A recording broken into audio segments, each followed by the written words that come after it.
रक्षाबंधन केवल भाई बहन के रिश्ते का पर्व नहीं है, बल्कि ये भावनात्मक समर्पण, विश्वास और सुरक्षा के वचन का प्रतीक है। यह पर्व पौराणिक काल से ही मनाया जा रहा है। महाभारत, हरिवंश पुराण और भागवत महापुराण में उल्लेखित कथाओं में से एक अत्यंत प्रसिद्ध प्रसंग है भगवान श्रीकृष्ण और द्रौपदी का। ये कथा दर्शाती है कि रक्षा सूत्र का बंधन रक्त संबंधों से परे जाकर भावनात्मक संबंधों को भी दिव्यता प्रदान कर सकता है। राजसूय यज्ञ का भव्य सभागार, चारों ओर राजाओं का जमावड़ा और युधिष्ठिर द्वारा अग्रपूजा के लिए श्रीकृष्ण का चयन। शिशुपाल क्रोध में, ये ग्वाला, ये चरवाहा, ये तुम्हारे अग्रपूजा के योग्य है? ये तो गोपियों संग नाचने वाला नीच है। सभा स्तब्ध हो गई। श्रीकृष्ण शांत मुद्रा में सब सुन रहे थे। अपराध क्षमा करने का वचन याद था।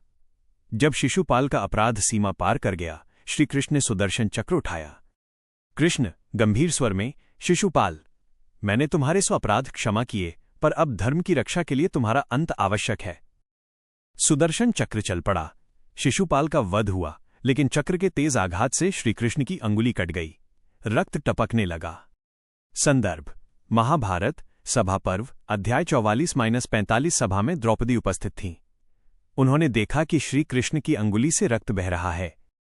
द्रौपदी विवश भाव से, स्वामी, आपकी अंगुली से रक्त बह रहा है, प्रतीक्षा मत कीजिए। द्रौपदी ने बिना सोचे समझे अपनी साड़ी का किनारा फाड़कर कृष्ण की उंगली पर बांध दिया। कृष्ण भावुक होकर, द्रौपदी, तुम्हारा ये निस्वार्थ भाव मुझे जीवन भर ऋणी कर देगा। मैं वचन देता हूं, जब भी तुम संकट में होगी, मैं स्वयं तुम्हारी रक्षा करूंगा। द्रौपदी ने श्रद्धा से सिर झुका दिया। सभा में ये दृश्य सभी के हृदय को छू गया। संदर्भ: हरिवंश पुराण, विष्णु पर्व। हस्तिनापुर का सभागार। दुशासन द्रौपदी को घसीटते हुए सभा में लाता है। द्रौपदी आर्तनाद करती हुई, हे सभासदों, क्या इस सभा में कोई मेरी रक्षा नहीं करेगा? सभा मौन रही। दुशासन ने उनकी साड़ी खींचनी शुरू कर दी। द्रौपदी ने विवश होकर श्रीकृष्ण को पुकारा। द्रौपदी विलाप करती हुई, हे माधव, आज यदि आपने मेरा साथ न दिया तो ये जीवन व्यर्थ हो जाएगा। मेरी लाज बचाइए। तभी श्रीकृष्ण ने अपना दिव्य स्वरूप प्रकट किया। उनकी कृपा से द्रौपदी की साड़ी अनंत हो गई। दुशासन थककर बैठ गया, परंतु चीर समाप्त नहीं हुआ। कृष्ण अंतरात्मा से, द्रौपदी, ये वही रक्षा वचन है जो मैंने उस दिन दिया था जब तुमने मेरी उंगली पर वस्त्र बांधा था। संदर्भ: महाभारत सभा पर्व, अध्याय 68। द्रौपदी का श्रीकृष्ण के प्रति विश्वास केवल संकट की घड़ी तक सीमित नहीं था। महाभारत के विभिन्न प्रसंगों में यह स्पष्ट होता है कि द्रौपदी हर निर्णय में कृष्ण की सलाह और आशीर्वाद को सर्वोपरि मानती थीं। वनवास के दौरान जब पांडव कठिन परिस्थितियों में थे, द्रौपदी ने मन ही मन श्रीकृष्ण से प्रार्थना की कि वे सदैव उनका मार्गदर्शन करें। कृष्ण ने भी द्रौपदी को ये आश्वासन दिया था कि वे उनके जीवन के हर मोड़ पर उनके साथ रहेंगे।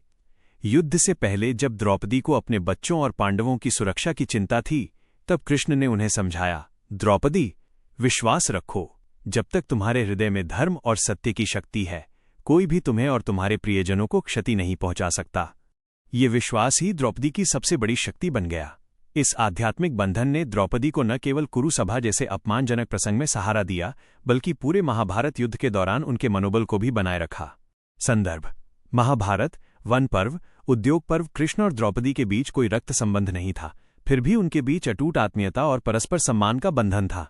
यह कथा हमें ये सिखाती है कि रक्षाबंधन केवल भाई बहन के रक्त संबंध तक सीमित नहीं है, बल्कि जहां निस्वार्थ स्नेह, श्रद्धा और विश्वास हो, वहां ये बंधन प्रकट हो सकता है।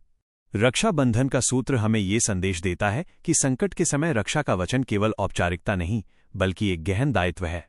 श्रीकृष्ण ने द्रौपदी की रक्षा कर ये उदाहरण प्रस्तुत किया कि सच्चे संबंध परिस्थितियों से परे होते हैं। आज जब रिश्तों में औपचारिकता और स्वार्थ का प्रभाव बढ़ रहा है, ये कथा हमें सिखाती है कि सच्चे संबंध प्रेम और त्याग पर आधारित होते हैं। रक्षाबंधन का धागा केवल एक अनुष्ठान नहीं है, ये हमें अपने प्रियजनों की रक्षा के लिए हर परिस्थिति में तत्पर रहने का संकल्प कराता है। क्या आप चाहेंगे कि मैं इसी तरह की कोई दूसरी पौराणिक कथा